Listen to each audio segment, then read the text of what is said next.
Мыйзамды андагы өзүбүздүн укугубузду билбегенибизден көп жерде ашыкча эмоциялар, ашыкча убактыбызды жана ашыкча акчабызды коротобуз. Бүгүн бизде конокто юрист, адвокат Шердор Абдыкапаров. Кээ бир учурда мыйзамды андагы укугубузду билбегенибизден көп көйгөйлөргө туш болобуз. Жана да ашыкча эмоцияларыбызды, ашыкча убактыбызды акчабызды коротобуз. Андыктан бүгүн биздин студияда юрист, адвокат Шердор Абдыкапаров бизде конокто. Кош келдиңиз дагы бир жолу. Бүгүн мен өзүм кызыктар болгон жана көрүүчүлөрдөн келген бир канча суроолорду ортого таштап талкуулайбыз жана жооп алабыз. Алгач эле адвокат менен юрист кандай айырмасы бар? Должность ошого кичине айкындык киргизе алайлы, билбегендер да көп. Адвокат менен юристтин айырмасы мындай болот да, мисалы любой, мисалы университетте бүткөндө уже высшее образование алганда бул уже юрист. Высшее образование алып уже юридический бүткөндө бул юрист деп считается. Адвокат деп бул мисалы ошо юридический факультетти бүтүп, иштеп дагы бир жакта жүрүп, мисалы жана конкурс менен лицензияга тапшырып, ошо лицензияны алганда уже булар квалифицированный уже юрист, адвокат деп считается, да. Ошондо ар бир адвокат бул юрист, бирок ар бир юрист бул адвокат боло албайт, э? Топтора. Анан ошол чын эле күнөөлүү киши болсо да, ошондой адам менен иштеген кандай оорбу? Күнөөлүү экенин билесиз, бирок сиз аны коргошуңуз керек, акташыңыз керек. Мындай да, бизде адвокаттарда принцип бар. Биз эгер күнөө, мисалы, күнөө кылып атат, еще кылмыш кылып атат, буну биз актай бербейбиз. Биз только адвокаттар деп, биз только аны укуктарын, мисалы, правоохранительный органы тергөө жагынан, же сот жагынан, же прокуратура жагынан укуктары бузулган жокпу деп эле ошолорду эле карайбыз да. А так биз, мисалы, адам өлтүргөн адамды, кыз зордуктаган адамды биз антип актай бербейбиз деп, бизде андай принцип жок. Только анын законноси, мисалы, мыйзамдуулугу же үстүнөн пытка кылбайбы, же ушундай мыйзамдуу үстүнөн бир нерсе бузулбайбы деп, биз только ошол жагын эле карайбыз. Биз дегенде жалпы адвокаттарбы же сизби? Мен дагы буга чейин деле акталып чыккандар болгон да. Мисалы, акталып чыккандар болгон, бирок биз дагы ошо биздин өзүбүз, мен дагы и адвокаттын баары эле ушундай да, анткени биздин өзүбүздүн адвокатский, өзүбүздүн этикабыз бар да. И бардык адвокаттар дагы ошентип иштейт баарыбыз эле. Адвокаттардын ошол услугалары боюнча да канча сомдон башталат, кандай учурда акысыз кызмат көрсөтүшөт? Адвокаттардын услугасы эми примерно, эми башка адамдарды билбейм, башка адвокаттар эми ар кимдин услугасы ар кандай да. Менин ставкам, если потерпевший жак болсо, эми ачыгын эле мындай эркин сөз болуп атат, айта берели. Эгер потерпевший жак болсо, мисалы, допустим да, байкеби же жабырлануучу тарап арыз жазып аны алып барып берсек, мен $500 өйдө кетем да. Берги эгер обвиняемый жак болсо, эми иштин сложностуна карайбыз, $1000 өйдө кетет да. Негизинен канча сомдон башталат өзү жөнөкөй адвокаттар? Эң эле минималдуу. Минималдуу, мисалы, жаңы эле сиз айта кетпедиңизби, бекер адвокаттар депчи. Мисалы, кээ бир адвокаттардын көбүнчөсү, кээ бир адамдар, ошо кээ бир адвокаттар жана бизде Министерство юстиции деп ГГЮПка катталышат да. ГГЮП деген, мисалы, кээ бир адамдарды прокуратурабы же тергөө кызматыбы, тергөөчүлөр камап атса, же предъявление кылып ушундай иш кылып баштаганда, ага, мисалы, эгер акчасы жок болсо, каржысы жок болсо, биздин мамлекет Министерство юстициядан акысыз адвокат бөлүп берет да. Ал акысыз адвокат ага Министерство юстиция өзү төлөп берет да. По-моему, бир до следствияда 6000 сом төлөп берет деп мен уккам да. Эми точносын эмес, бирок 6000 сом төлөп деп. Бирок акысыз адвокаттардан жакшы результат болушу чамдаган, э? Акысыз адвокаттардан мындай да, мен ушуну дагы айтат кетет элем. Мисалы, акысыз адвокатта алар деле бизде эле адвокат. Алар деле лицензия алыш үчүн, мен деле лицензия алыш үчүн мына жарым жыл үйдөн улуу уголовный кодекс дейби, уголовный процессуальный кодекс, гражданский ушу китептерин баарын жаттап чыккам да. Ушунун баарын билип, алар деле мен билгенде алар деле билет. Просто кээ бирөө мындай да, мисалы, бекер кызмат алып алышып, мисалы, кээ бир кылмышкерлер ушу адвокат бекер жардам берип атса дагы, анан мисалы аны адам өлтүрүп неме кылып атса дагы, же зордуктаса дагы ал адвокаттан больше требует да. Алар деле бизде эле кызмат кылышат да. Просто алардыкы айырмасы, мисалы биз семейге чыгып кичине сүйлөп, минтип кичине таанымал болсок, алар просто алардын деле билгени биздикин деле да, баарыбыз эле бирдей эле билебиз. Укуктарыңыздар да бирдей эле? Баары эле бирдей. Жумушту аягына чыккандан кийин анын акчасы берилеби же алдын ала төлөнөбү? Мисалы, ошол иштеген жыйынтык бербей калсачы, жеңилип калса кандай болот? Мындай да, биздин этика боюнча анан менин дагы наставник агайым бар, учителим, өмүр бою тергөөдө 33 жыл иштеген агайым, аяш атам деп айтсам да болот. Анан ал мени мындай принципке үйрөткөн да, адвокат эч качан карызга иштебейт, биринчиден. Экинчиден, адвокат эч качан жумушуна гарантия бербейт. Эгер мисалы гарантия бербейт, просто ишти карап, мындай болот, тиндей болот деп прогнозун гана айтышыбыз мүмкүн, а так биз эч качан гарантия бербейбиз. Адвокаттын милдети коргоого алган кишисин актоо. Ал кылмышкер болсо дагы. Туурабы? Коргооңуздагы кишинин күнөөлүү экенин, кылмышкер экенин билсеңиз дагы иш алып барган учурларыңыз көп болобу? Мен дагы айта кетпедим, менде негизи принцип бар. Жанагы кыз зордукталган, мен өзүм ушу правозащитник боюнча көп ушу иштерди алып барам. Эгер кыз зордуктап действительно күнөөсү болуп атса, мен андай иштерди албайм. Эгер жанагындай эле подстава болуп калбаткан болсо, анда алам. Ошондой подстава болгондорду алып, беркинде жанагы болот, кээ бир же ачыгын айтканда эми Кыргызстан эмеде кичинекей калкпыз. Туугандардан келет, мисалы тааныштардан келет, действительно мошенник да. Анан биз барганда мен аны актай үчүн иштебейм да. Просто анын укугу бузулган жок, ошолор эле үчүн иштейм. А так ачыгын айтканда биз адвокат эми адам өлтүрдү, ага адвокат болбо деген жок. Биздин мыйзам позволяет, этикабыздагы. Хоть адам өлтүрөбү, хоть кыз зордуктайбы же эмне кылбасын, адвокаттар анын укугун коргош керек да. Мыйзамдуулугун, канчалык мыйзамдуу. Жана мисалы врачтарда алар ошол убада бергенден кийин кандай пациент болсо дагы, ал ким болсо дагы, балким душман болсо дагы карашы керек да, милдеттүү ошогочу. Сиздерде андай жокпу принцип? Сиз айтып атпайсызбы, на принцип мен албайм буну депчи, анан тандайсызбы, алам буну, албаймын деп? Жок, мындай да эми, мисалы кээ бир тааныштар келет, анан ишин көптүгүн да карайсың да, анан ал действительно жанагындай, эгер менин билбейм, принцибим, мынтип айтам, эгер действительно зордуктап жанагындай ыплас иштерди, жанагындай действительно рецидивисттер бар, ошондой иштерди айтканда мен башка эле адвокат кара, мен иштей албайм деп эле айтам. Бирок башкалар алат, карашы. Башкалар алышы мүмкүн. Анан негизи бүгүн өзүм кызыктар болгон, анан көрүүчүлөрдөн келген бир канча суроолорго жооп алып жатабыз. Азыр эми көрүүчүлөрдөн келген суроолорго өтөлөм. Алимент боюнча аябай көп суроо берилген экен. Негизи сизге да көп кайрылышабы бул боюнча? Алимент боюнча ошо мен Instagram баракчамда, Facebook баракчамда, TikTok'умда көп ушу алимент боюнча сабактарды өтөм. И ошон үчүн бизге деле көп кайрылуулар болот да. Жана күйөөм менен никелешкенбиз, бирок ЗАГСыбыз жок, анан күйөөм деген ажырашып кеттим, алимент өндүрө албай атам дегендер бар. Бул суроо ошо актуалдуу суроо. Мен бул мындай болот да. Эгер аял күйөөсү жашап атат, бирок мындайча айтканда азыр көбүнчөбүз кыргызча анан мусулманча нике кыйдырып коюп атышпайбы? Бирок ЗАГСы жок. Жашап жүрүшөт, анан мындайча айтканда ажырашып кетти деп эмес, эми кетип калды, аял күйөөсү экөө эки башка жол менен кетип калганда, мисалы кээ бирде свидетель, балдардын свидетельство о рождениясында, мисалы даже атасы жазылбай калган болот, ошондой учурлар болот. Мамасынын эле фамилиясы жазылып, ошондой жазылбай калган күндөр болот. Анан же кегизде папасыныкы жазып, бирок ЗАГСы жок да. Анан мындай кылгыла деп айтат элем, бул жеңил да, кээ бири ДНКга бериш керек деп, бизде андай ДНК жок да. Аны только Казакстандан кылдырып келет, тем более бир канча миң доллар көп акчаны талап кылат да. Бизге азыр ошо установление отцовства деп туруп сотко эле берет, исковое заявление менен.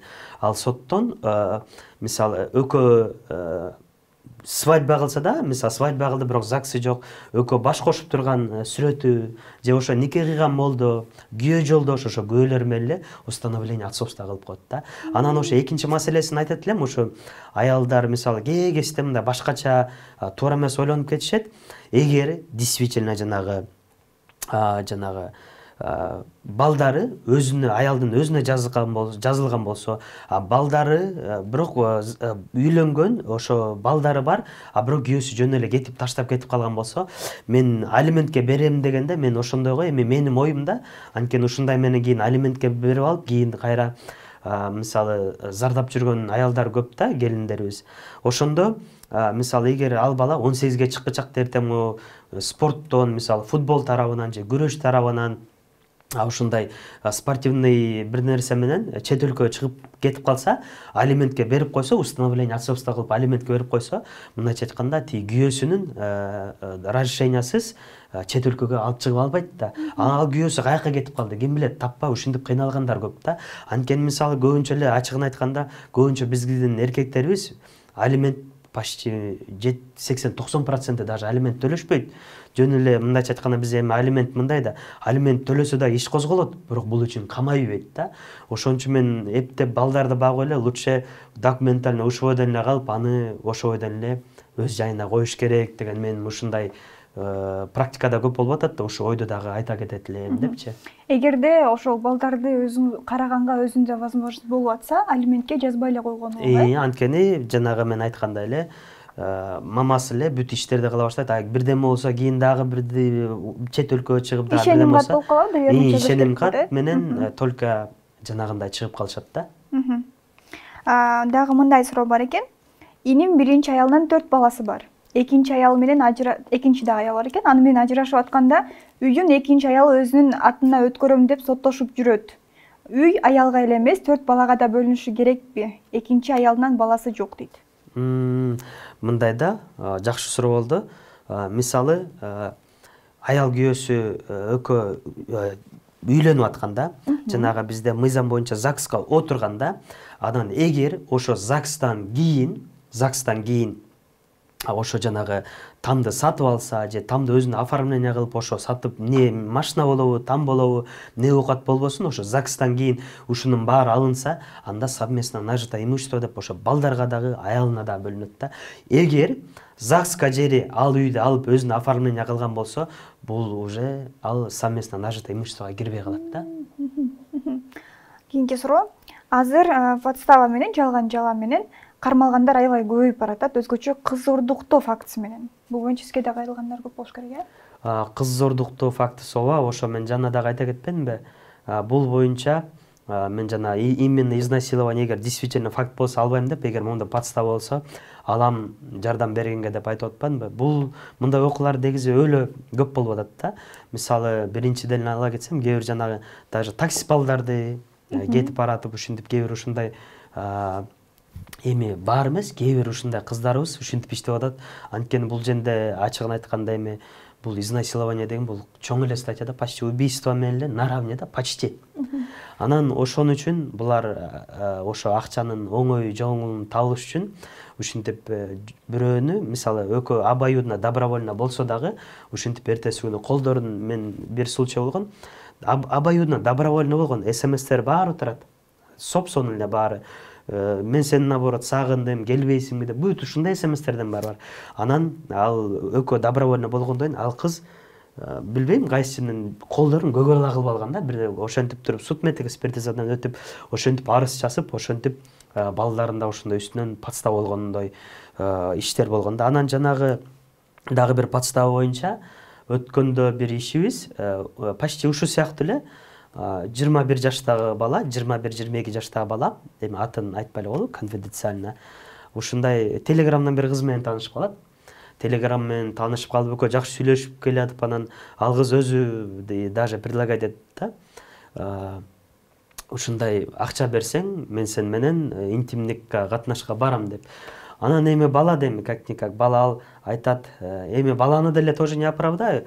Ал бала эми алданып калып айтат да, канча сом десе, тигиз 2000 сом дейт. Анан ал бала 1800гө сүйлөшөт, барат, машинада чогуу пиво ичет, 4-5 саат болот, жанында стройка жүрүп аткан адамдар көп болот, 4-5 саат отурушат. Анан ошондон кийин тигиз эртеси күнү барып Бирок эртеси күнү барып туруп ал кыз роудага арыз жазып салган да. Мына мени ушинтип зордуктады, мындай кылды деп. Бирок эмесинде телеграмда дагы ананти бала сураптыр, канча жаштасың десе, ал кыз 18-19дамын деп коюптур. 18-19 деп коем, а на самом деле ал кыз 15 экен да. Ушундай алдамчылык, ушундай анткени мындай да. Өткөндө да айта кеттим. 15 мисалы бизде азыр жаңы мыйзам боюнча уголовный кодексте 18 жашка жете элек кыздарды азыр биз балакай ребенок деп айтабыз да. Ошон үчүн бул кыздарга, мисалы 15 жаштагы кыздарга жаңы элеке бала даже оозунан өп койсоң, кармалап койсо, ушундай буга развратное действие, даже изнасилование болбосо дагы развратное действие в отношении малолетних детей деп 158 статья 5 жылдан 10 жылга чейин статья. Бул мындайча айтканда катуу статьялар да, тяжкие преступления деп айтылат. Анан ушундай подстава менен камалганда канча пайызга мүмкүн болот актап чыкканга? Ушундай подстава менен мисалы кандай деп айтсак, эгер мисалы биз иштеп барганда тергөөчү, прокурор мындай да, булар деген всегда обвинительный жакты карайт.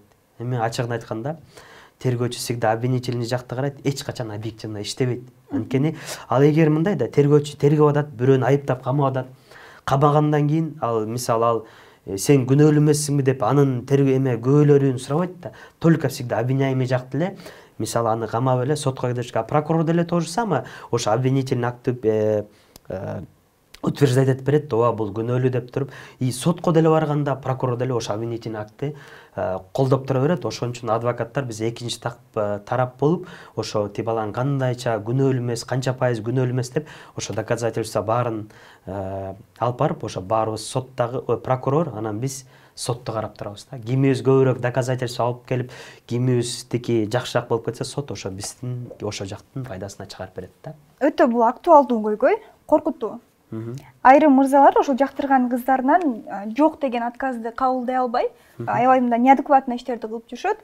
Көпчүлүгү тынчын алат, жаргандай коркутуулар болот. Көп кыздар мындай коркутууларга кабылган экен. Кимге кайрылуу керек жана кайсы статья менен иш козголот? Бул боюнча мисалы мен ошо жана практикамда айтып кетейин, ушундай иш болгон. Мисалы кээ бир биздин эркектерибиз мисалы кыздар менен мисалы кээ бир кыздарга ушундай кандай дейбиз, орусча айтканда подкатывать этип, ушундай подкатывать этип жакшы көрүп анан кыздын артынан чуркап жүрөйүн. Кыз мисалы мындай да, эми ар ким эле жакшы көрө берет да, жакшы көрбөй жок деп жок деген сөздү угуп алып, анан бул кээ бир биздин эркектерибиз ушундай жаман иштерге барат да. Например, ошо мен мына азыр практикам боюнча айта кетейин. Бул мындай кылышат да, ал кыздын сүрөттөрүн чыгарып алышат. Ошондой эле сүрөттөрүн чыгарып алышат дагы, өзүнүн дагы бир левый аккаунт ачышат.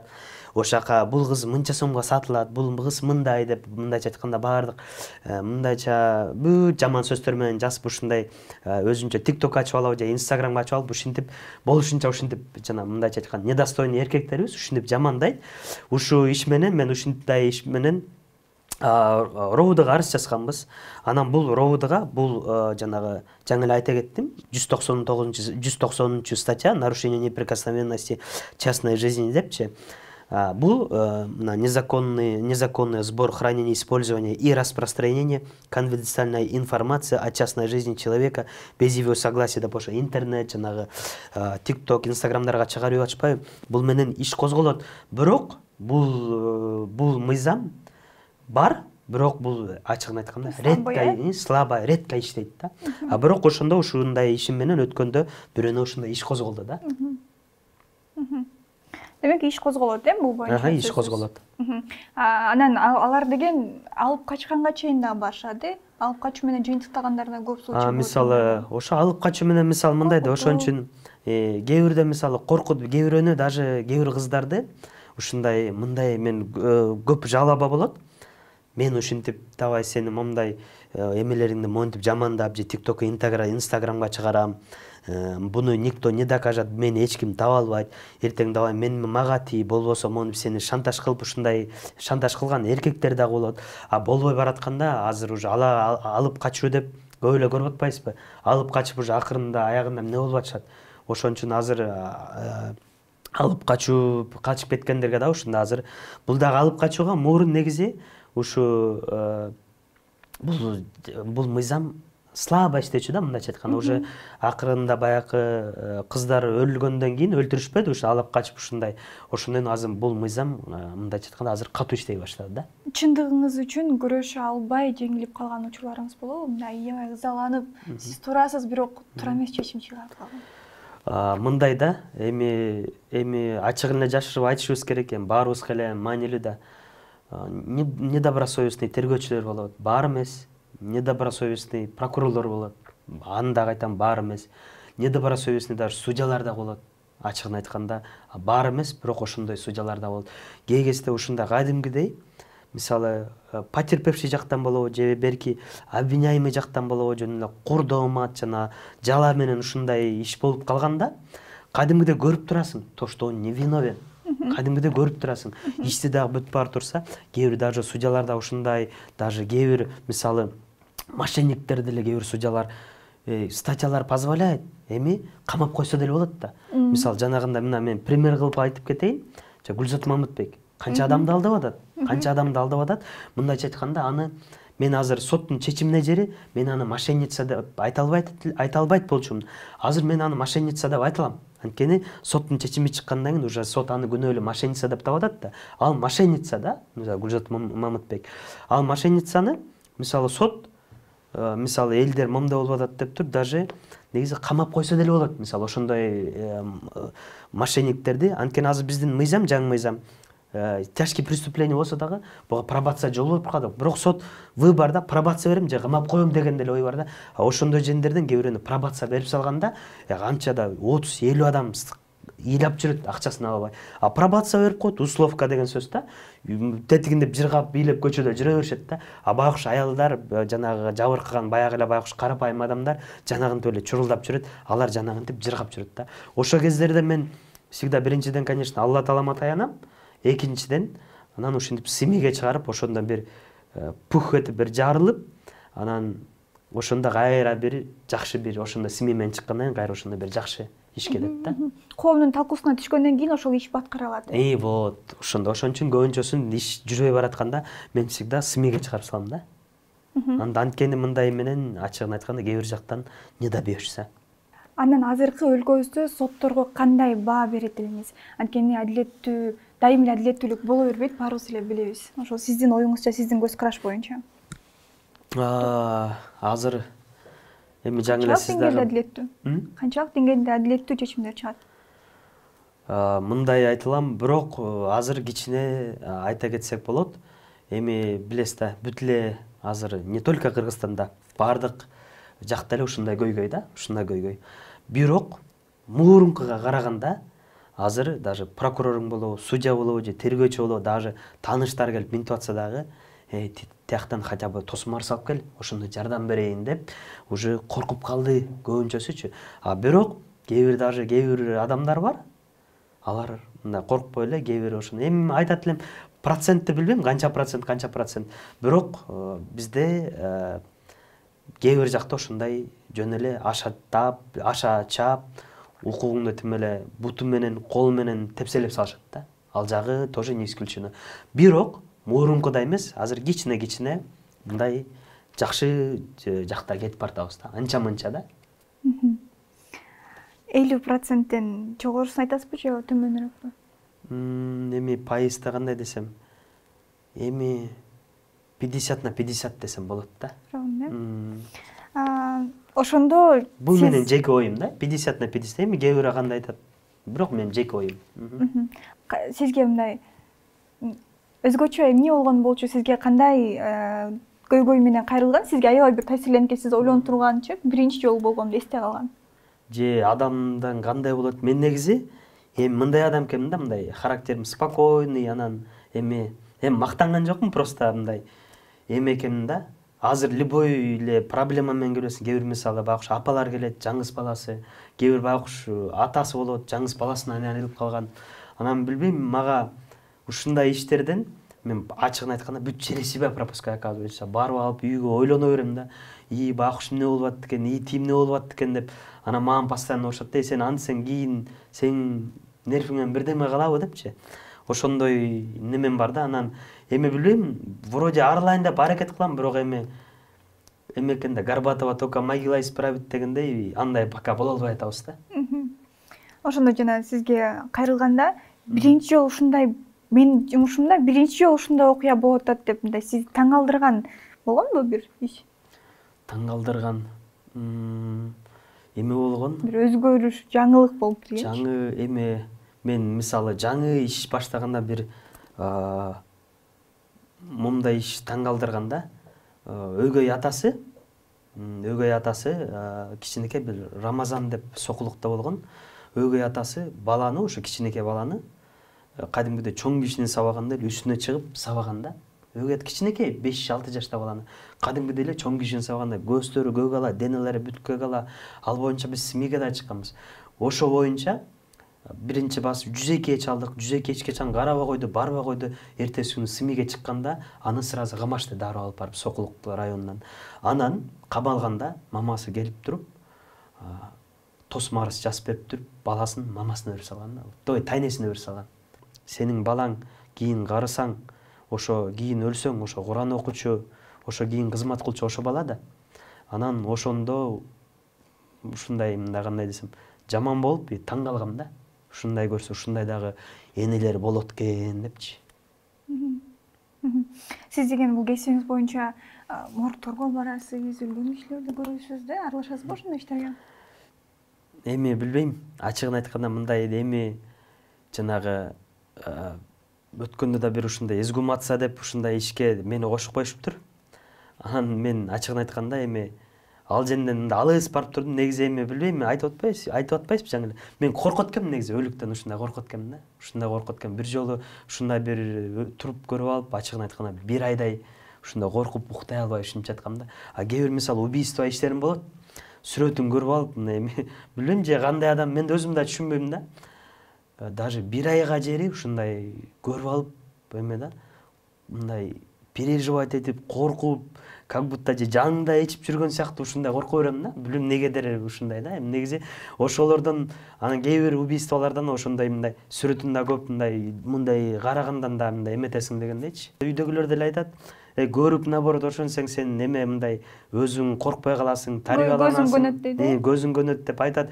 А бирок уже канча эле көрүтөм, но всё равно көрөм, айла жок ишиң да, иштейсиң, көрөсүң, бирок 1-2 жума коркуп мындай эме болосуң да. Анткени кээ бирөө мисалы өлгөндө уже кээ бир ДТП болот, кээ бир башкача болуп өлөт. Ошондо кээплерин көрүп алып мындай кадимгидей всё равно коркунуч болот да. Бүгүн бизде конокто юрист адвокат Шердор Абдыкапаров болду.